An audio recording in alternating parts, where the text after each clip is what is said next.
This is the tutorial for Chapter 8, Section 2, titled Volumes of Cones. And so when we take a look at a cone, it looks just like a cylinder except it comes to a point. It's still got a circle as a base, and it also has a height. And so when we take a look at a cone, if we were to take a cone of equal base and equal height, so the bases are the same and the heights are the same, and that's what you see here. See, as tall as they are, they're the same, and the bases are the same. These two circles are the same.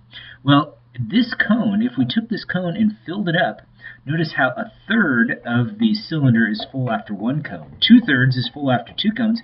3/3 is full after three cones. So what that tells us, it takes 3 cones of equal base and equal height to fill a cylinder. So if that's the case, the volume of a cylinder is pi r squared times by the height. This is the area of the base, the large capital B they use there, times by the height. And the pi r squared is just the area of that base. So that means that the volume of the cone is going to be a third of that area, or of that volume. And so we're going to go pi r squared times by the height, but then we're going to divide by 3, or multiply by a third. And that's going to be the formula that we're going to end up using for the cone. So let's go ahead and try that formula here. It says find the volume of the cone round to the nearest tenth. And so we'll start off with our formula, 1/3 times pi r squared times by the height. Well, the radius is always the distance from the center of the circle to the curve of the circle, and that shows 2 inches here. So 2 squared times by 4. And so when I do this work, I've got 1/3 pi times by 4 times by another 4. 2 squared made 4. 4 times 4 makes 16. And 16 times a third, well, that just makes 16/3 pi. This is the exact answer. If we were to leave it in the exact terms, it would be 16/3 pi. And so again, that's the exact answer. But in this case, they want the answer rounded to the nearest tenth. And so I'm going to use the pi button on the calculator here. So we'll go 16 divided by 3 to start with. And I'll take that answer and I'm going to multiply by pi. Now notice how many digits pi has when I use the pi button. So it's going to be a little different than if I multiply by just 3.14. And so since it doesn't specify the number I'm to use, I'm going to go with the pi button here, but we're going to also use just 3.14 to see if it was any different. So all I'm looking at is the hundredths place. Is that big enough to round this up? And yes, it is. So 16.8 inches to the third power. Now, let's say we ended up using just 3.14 for pi. So let's try that again. Let's try 16 divided by 3, give that answer there. And then let's multiply that by 3.14 just to see if it's any different.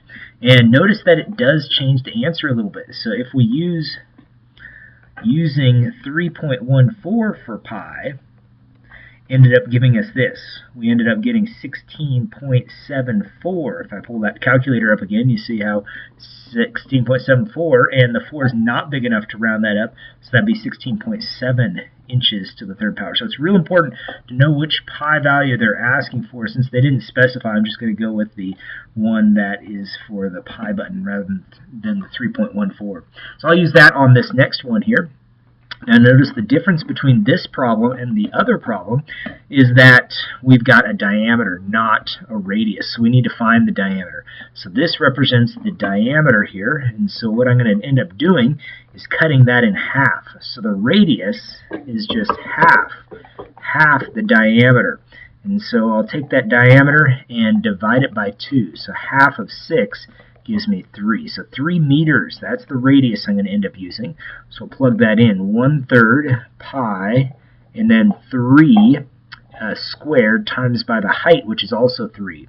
So I'm going to take a third of 3. Those are going to cancel out. So all I'm left with is 9 pi. So that's the exact answer, and these are meters cubed. But then I'm going to use that pi button again. So I'll enter 9. Clear this first. 9 times by a pi button, and notice that gives me 28.27. So 28.27. I always look at that hundredths place to see what I'm supposed to round to, whether I round up or down. In this case, I'm rounding up to 28 3/10, and this is meters to the third power. So taking a look at the other type of problems that we'll end up seeing, and here we've got a missing dimension. And so there's a couple ways we can do this. We can always make a formula for it, or we can just plug in the numbers into our formula and solve from there. So we'll do it both ways, see which way you like better. So here I've got the volume formula, 1/3 pi r squared times by height, and they're asking for the height in this case. And so I'm supposed to solve for h. So if I was to do that, the first step I would end up doing is I would get rid of that fraction. I'm going to multiply by 3. And that will cancel out the fraction. I do the same thing on the other side, and I'm left with 3v. So 3v equals pi r squared h. And so now I'm going to get rid of the pi r squared, and that leaves me with my formula, 3v all over pi r squared h. And from there I can substitute the numbers in. So I can take the volume and multiply it by 3. So 3 times 956 divided by pi, and then radius. The radius is 9 feet, and so I have to square that. And so I have to do a little bit of work, and so I'll start with the 3 times by 956, and that gives me the 2,868. And then over here I have 81 pi. And so this would be the exact answer, but I need to figure it out from there. I need to round to the nearest tenth again. So I'm going to do 81 times by, and then I have that 3 point, well, I'll just use the pi button in this case, and I get this really large number. And so I still have the 2,868, but now it's divided by this 254 point, and then a bunch of numbers repeat from there. So 4, 6, 9, and then it continues on. So this should be enough there. And so now I'm going to take that answer, clear this for now, and go 2868, and I'm dividing that by the 254.469, and that gives me this number here. So I'm getting 11 point, and that's 27. So the 7 is large enough to round this up, so 11.3, and these are in feet. And so that's what our volume would, or our height would be. Now, if we were to do it the other way is just to substitute the numbers into the formula as we go. And so here I've got, I'll go ahead and substitute at this stage, 956 equals 1/3 pi, and the radius is 9 squared, and then h. And so you can just go ahead and do stages as you go. So multiply by 3 to start with. So when I multiplied 3 times the volume, I got that 2868. And then now I have just pi times by, and I can go ahead and square the 9, I get 81. And then I can do stages again, divide by pi, so I can take that 2,868 divided by pi, and it gives me this number here, 912 point, and it goes 912 again, and then it continues on. And then now this equals 81h, so now I can take that number and divide it by 81. Now the answer is going to be just a touch different because I rounded this 81 pi when I did the division last time.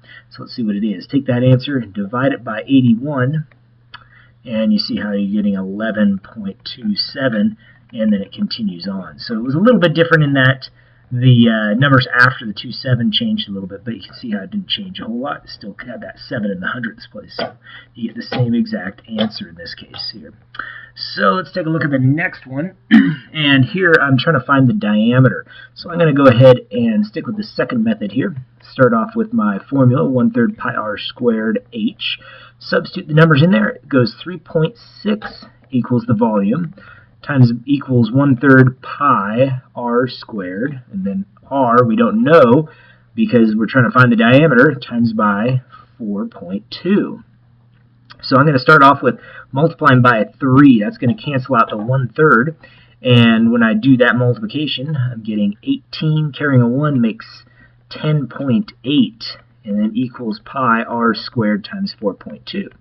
So then I'm just going to do it in stages again. Divide by pi, and I'll take the calculator and punch in there 10.8 divided by the pi button, and that gives me this number, 3.437, and then it continued on, and it equals r squared times by 4 and 2/10. So now I'm going to divide by 4 and 2/10, and once I do that, divided by 4.2, 0.2. That gives me 0.818. So 0.818, and then the number continued on. Again, I'm not clearing the calculator. I'm going to keep it in that exact form, or that form that has the most significant digits, and I'm left with r squared equaling this number. Well, I take the square root.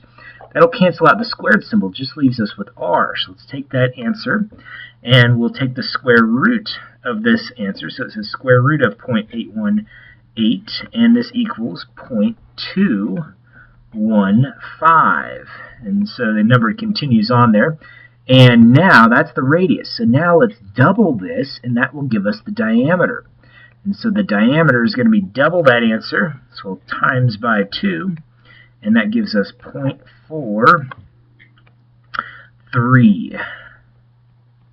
And that's enough significant digits because we're supposed to round to the tenths place. That's not big enough. So 4/10, and these are inches, would end up being the diameter of that cylinder. Let's take a look at the next problem here. And on this one, we are we've got an hourglass, and the sand falls at a rate of 60 cubic millimeters per second. And how much time will you have to answer the question if this is the amount of sand that's in the hourglass to start with? So let's go ahead and find out what the volume of sand is. Now, notice they give us some extra information here. It looks like there could be more sand in the hourglass, but we're just going with the sand that's in there. So we're not going to even use this 30 here. We're just using the 10 millimeters for the radius, and we're going to find that volume. So it's 1/3 pi r squared h. And so I'm going to substitute my numbers in there. 1/3 pi times 10 squared times 24. And so I can do a little bit of work. See, I could take 1/3 of 24 right now. That'll be easier. So it leaves me with 8. So now I have pi times by 100 times by 8. I got the 100 by 10 squared, and that makes 800 pi. So now all I have to do is plug into the calculator, clearing that last problem. 800 times by the pi button right there equals, and there it is, 2,513 and 0.27, and so on. Those numbers continue on, and this is millimeters cubed, so cubic millimeters. And so what I'm going to do now is I'm going to multiply by a conversion factor. It's right here. It's going to tell us how many seconds it's going to take. See, 60 cubic millimeters per second is the rate at which it falls. And so we're going to take that, and I'm going to modify the way I position that rate by canceling out the millimeters cubed. So I'm going to put the millimeters cubed on the bottom of the fraction. That way they cross cancel. So I got the 60 millimeters cubed on the bottom of the fraction, 1 second on top of the fraction. And that way I'll leave my answer in seconds. So you can see how those are going to cancel out. Now, since the 60 is on the bottom of the fraction, that means I'm dividing by 60. So I'm going to take this answer, and I'm going to divide it by 60. And that gives me this number, 41. And the rest of the number was 0.88. And it continues on. And so it looks like it's going to be about 42 seconds, a little bit less than 42 seconds, but you have about 42 seconds to come up with the answer. So those are the types of problems that you're going to see on tonight's homework. Good luck.